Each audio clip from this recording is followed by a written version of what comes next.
এটাকে ডিজিটাল চাঁদাবাজি ছাড়া অন্য কিছু বলার কোনো উপায় নেই। ডিমান্ড চার্জ কাটা হচ্ছে প্রিপেইড মিটারে। ভূতুরে বিলের ব্যাপারে আমরা জনগণের বিলের কপি চেয়েছিলাম, শত শত কপি আমাদের কাছে আছে। সেখানে আমরা দেখছি যে কয়েকটা বিষয় আমরা ইতিমধ্যে লক্ষ্য করেছি, আরও আমরা দেখব। প্রথম বিষয় যেটা, পার্লামেন্টে কিন্তু মাননীয় প্রধানমন্ত্রী এবং বিদ্যুৎ জ্বালানি মন্ত্রী ওয়াদা করেছিলেন সার্ভিস চার্জ নেবেন না, সার্ভিস চার্জ এখনও কাটা হচ্ছে। ডিমান্ড চার্জ কাটা হচ্ছে প্রিপেইড মিটারে। এটাকে ডিজিটাল চাঁদাবাজি ছাড়া অন্য কিছু বলার কোনো উপায় নেই। কিসের ডিমান্ড চার্জ? কোনো ডিমান্ড চার্জে তো আমি যদি ডিমান্ড দেই তাহলে প্রথমে ডিমান্ড চার্জ দিতে পারে, প্রতি মাসে কেন ডিমান্ড চার্জ কাটবে? আরও যে সমস্ত শুভঙ্করের ফাঁকি আমরা দেখছি, জুন মাসে অর্থ বছরের শেষে তারা সিস্টেম লস কম দেখানোর জন্য কম বিল করে অনুমানের ভিত্তিতে, সম্পূর্ণ অনুমানের ভিত্তিতে। পরবর্তীতে জুলাই মাসে যখন মিটার দেখে বিল করতে যায় তখন অনেক লম্বা, অনেক বড় বিল আসে। এক্ষেত্রে আরও একটা জিনিস আমাদের লক্ষ্য করছি আমরা, সেটা হলো যে এই যে ডেসা এই পিডিবি বিদ্যুৎ দিচ্ছে, যে ডিস্ট্রিবিউশন কোম্পানিগুলোকে দিচ্ছে, তারা ভর্তুকি দিয়ে এই বিদ্যুৎটা সরবরাহ করছে। পক্ষান্তরে যারা ডিস্ট্রিবিউশনের দায়িত্বে আছে তারা জনগণের কাছ থেকে বেশি বিল আদায় করছেন। এই যে দুইটা মিটারের যে পার্থক্য, এটা জনগণের সামনে তুলে ধরতে হবে।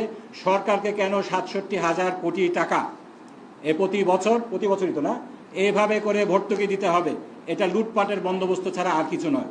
এজন্য আমরা বলছি জনগণের পকেট কাটা এই ধরনের ডিজিটাল চাঁদাবাজি এইটা বন্ধ করতে হবে। জনগণের অধিকার আমাদেরকে দেখতে হবে। এই যে বিদ্যুতের বিষয়, আরও যেটা গ্যাসের বিষয়ে যে বিষয়গুলো আমরা বলতে চাই, সেখানে এই যে গার্মেন্ট শিল্পগুলা কিন্তু গ্যাস নির্ভর।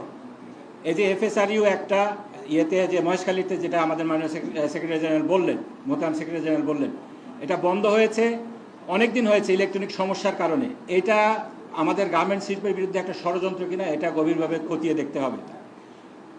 প্রধানমন্ত্রী বাজেট বক্তৃতায় কিন্তু বলেছেন যে নতুন নতুন গ্যাস ক্ষেত্র ওনারা করবেন, কি বলে, নতুন করে খননের ব্যবস্থা করবেন। সেক্ষেত্রে কোনো বিনিয়োগ নেই, সেক্ষেত্রে কোনো পরিকল্পনা নেই। বর্তমান যে ডিবিপি সিস্টেমে ওনারা যদি করতে চান, 3 বছরের আগে এই সমস্ত প্রকল্প কোনো আলোর মুখ দেখবে না। আমাদের কথা, গ্যাসের যে আমাদের সম্ভাবনা রয়েছে, এক্সপার্টরা বলছেন আমাদের পার্শ্ববর্তী দেশে 10টা কূপ খনন করা হলে এক জায়গায় গ্যাস পাওয়া যায়। আমাদের দেশে আলহামদুলিল্লাহ 3টা কূপ খনন করলে একটাতে পাওয়া যায়, গ্যাস পাওয়া যায়। অথচ গত 17 বছরে কোনো কূপ খনন করা হয়নি। যে সমস্ত কূপ থেকে গ্যাস পাওয়া যাচ্ছে সেখানে যদি পুনর্খনন করা হয়, সেখানে আরও গ্যাস পাওয়ার সম্ভাবনা আছে, সেটাও করা হচ্ছে না।